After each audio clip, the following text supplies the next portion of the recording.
بسم اللہ الرحمن الرحیم۔ مفتی شعیب اللہ خان صاحب کے بیانات کے لیے مفتی صاحب کے آفیشیل چینل کو سبسکرائب کریں اور زیادہ سے زیادہ شیئر کریں۔ الحمدللہ نحمده ونستعینه ونستغفره ونؤمن به ونتوکل علیہ ونعوذ باللہ من شرور انفسنا ومن سیئات اعمالنا من يهده الله فلا مضل له ومن يضلل فلا هادي له ونشهد أن لا إله إلا الله وحده لا شريك له ونشهد أن سيدنا ومولانا محمدا عبده ورسوله صلى الله عليه وعلى آله وأصحابه وأزواجه وذرياته وسلم تسليما كثيرا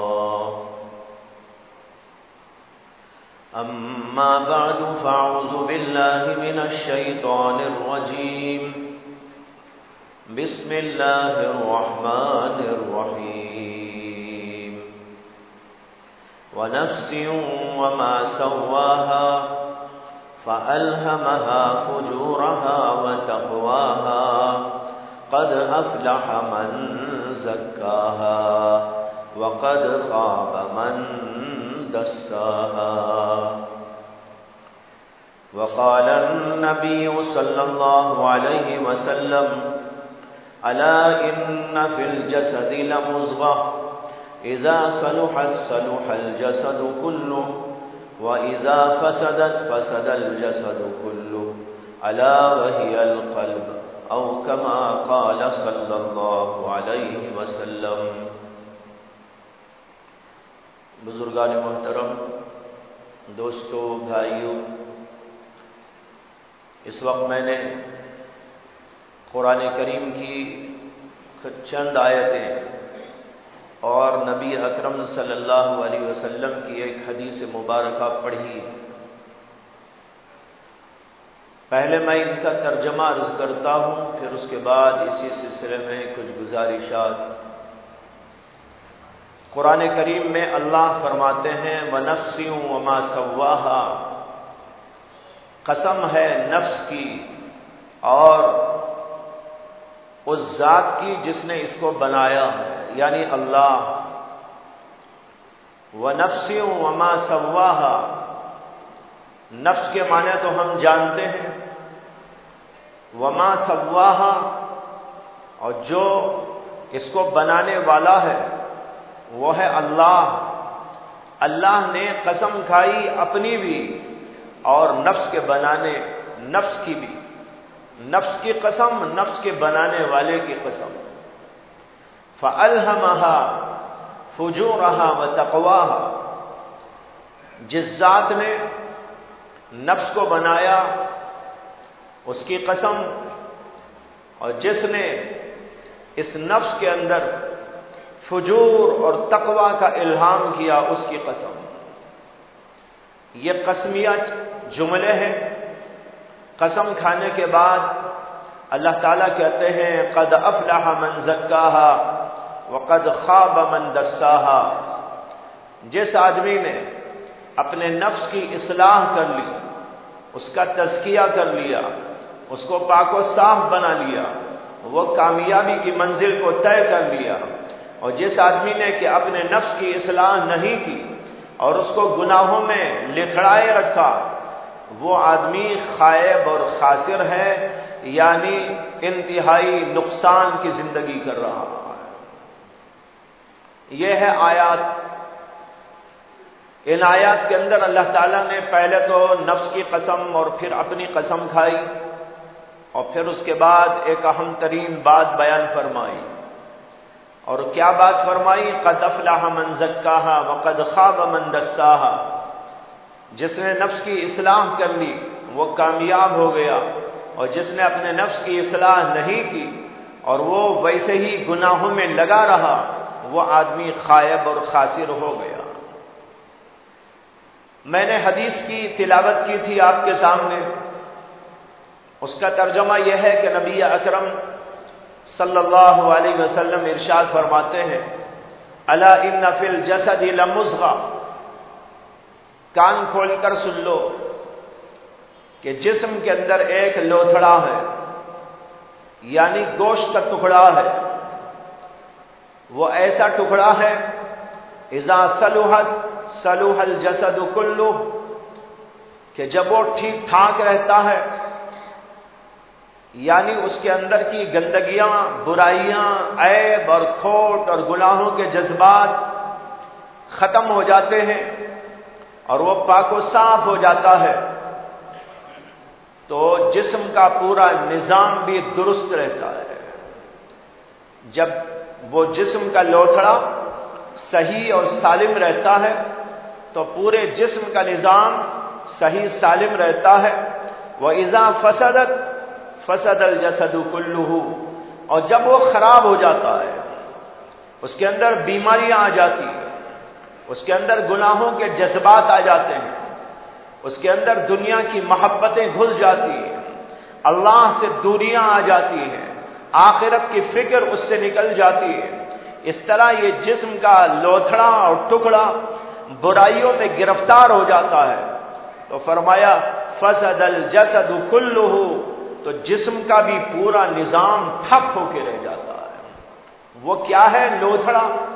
فرمایا الا وہی القلب، کان کھول کر سن لو، وہ ہے دل۔ دل اگر بدل جائے، اس کی دنیا بدل جائے، دل کو بدلنے کی ضرورت ہے، دل کی اصلاح کی ضرورت ہے، دل کو اچھائی پہنچانے کی ضرورت ہے، اس کے اندر سے برائیوں کو ختم کرنے نکالنے کی ضرورت ہے۔ یہ وہ ضرورت ہے جس کو محمد عربی صلی اللہ علیہ وسلم نے یہاں پر اس انداز پر ارشاد فرمایا۔ بھائیو، آج غیروں کی بات نہیں، اپنوں کی بات ہے۔ ہم مسلمان ہیں، اللہ نے ہمیں اسلام سے نوازا۔ ہم میں بہت سے وہ ہیں جو نماز بھی پڑھتے ہیں، ذکر اللہ بھی کر لیتے ہیں، بہت ساری اور نیکیوں میں حصہ بھی لے لیتے ہیں، داڑھی بھی رکھ لیتے ہیں، جبہ قبہ بھی استعمال کر لیتے ہیں، اور بہت ساری اچھائیوں کی طرف آ جاتے ہیں۔ بہت سے وہ ہیں جو اس سے بھی دور ہیں، ظاہری اعتبار سے بھی انہوں نے اپنا حلیہ اور اپنا انداز زندگی مسلمانوں جیسا نہیں رکھا، نمازوں سے دور ہے، روزوں سے دور ہیں اور نیکیوں سے دور ہیں۔ کچھ لوگ ایسے بھی ہیں لیکن وہ بھی بہرحال مسلمان ہیں۔ تو مسلمانوں میں دو قسم کے لوگ پائے جاتے ہیں عام طور پر۔ ایک وہ جو مسلمان ہونے کے باوجود اسلامی مراسم سے، اسلامی عبادات سے، اسلامی طور طریقوں سے بہت دور، اور کچھ لوگ وہ بھی ہیں کہ ماشاءاللہ نماز بھی پڑھتے ہیں، روزہ بھی رکھتے ہیں، ذکر بھی کرتے ہیں اور مختلف دینی خدمات بھی انجام دیتے ہیں، ظاہری حلیہ بھی ان کا مسلمانوں جیسا ہوتا ہے۔ ایسے بھی بہت سارے لوگ ہیں، لیکن غور یہ کرنا ہے کہ ہم میں سے کتنے لوگ ایسے ہیں جنہوں نے اپنے دل کی طرف توجہ دی۔ ظاہر کی طرف تو توجہ کچھ لوگوں نے دے لی ہے، کچھ تو وہ بھی نہیں، جیسے کہ عرض کر چکا ہوں، لیکن جو ظاہری اعتبار سے کچھ کر لیتے ہیں، نماز بھی پڑھ لیتے ہیں، روزہ بھی رکھ لیتے ہیں، زکاتیں بھی ادا کر دیتے ہیں، حج پر حج بھی کر لیتے ہیں، عمرے کے موقع پر عمرے کو بھی چلے جاتے ہیں، کچھ ذکر اذکار بھی کر لیتے ہیں، داڑھی اور جبہ و قبہ بھی رکھ لیتے ہیں، دینی خدمات میں بھی حصہ لے لیتے ہیں، لیکن بہت کم ایسے لوگ ہیں جنہوں نے اپنے دل کو سنوارنے اور اپنے دلوں کو بنانے اور اس کے اندر نیکیاں اور خوبیاں پیدا کرنے کی فکر کی۔ اللہ کے نبی علیہ الصلوۃ والسلام ہمیں اسی کی طرف توجہ دلا رہے، اور قرآنی آیات بھی اسی کی طرف ہم کو متوجہ کر رہی ہے کہ دل بنانے کی چیز ہے، اگر دل بن گیا تو واقعی انسان بن گیا، اور اگر دل نہ بنا تو وہ تو پتھر کی سل بنا ہوا ہوتا۔ اگر دل کو دل بنا لو تو اس کے اندر کیا کہنا، کیا کیا خوبیاں پیدا ہو جاتی ہیں، اور اگر دل نہ بنا اور وہ پتھر کی سل بنا رہا تو اس کے اندر کوئی نیکی گھستی ہی نہیں۔ یہی وجہ ہے کہ آج عام طور پر دیکھا جاتا ہے کہ مسلم معاشرہ بہت دور دور تک پھیلا ہوا ہے، لیکن اس کے باوجود بہت ساری برائیاں، بہت ساری کٹھنائیاں، بہت ساری خرابیاں، بہت سارے عیب، بہت سارے نقائص، بہت سارے قبائح، بہت ساری شرارتیں، بہت سارے فتنے ان کے درمیان میں پل رہے ہیں۔ نمازی تو ہیں لیکن وہ اوصاف حجازی والے نہیں ہیں، جس کو علامہ اقبال نے کہا تھا، وہ اوصاف جو اصحاب حجازی کے اندر ہوتے ہیں وہ ان کے اندر نہیں پائے جا رہے۔ نمازی تو ہیں لیکن وہ سجدہ نہیں ہے، وہ رکوع نہیں ہے، وہ دل نہیں ہے جو ہونا چاہیے نماز کے اندر۔ اسی طریقے پر اور بہت ساری عبادات، بہت سارے اخلاق اور کردار کی باتیں ہمارے اندر دل نہ بننے کی وجہ سے نہیں پیدا ہوئی، اور اس کی وجہ سے آج مسلم معاشرے کے اندر بے پناہ کوتاہیاں، بے پناہ عیوب اور نقائص پائے جا رہے ہیں۔ نمازی ہیں لیکن جھگڑا ہے،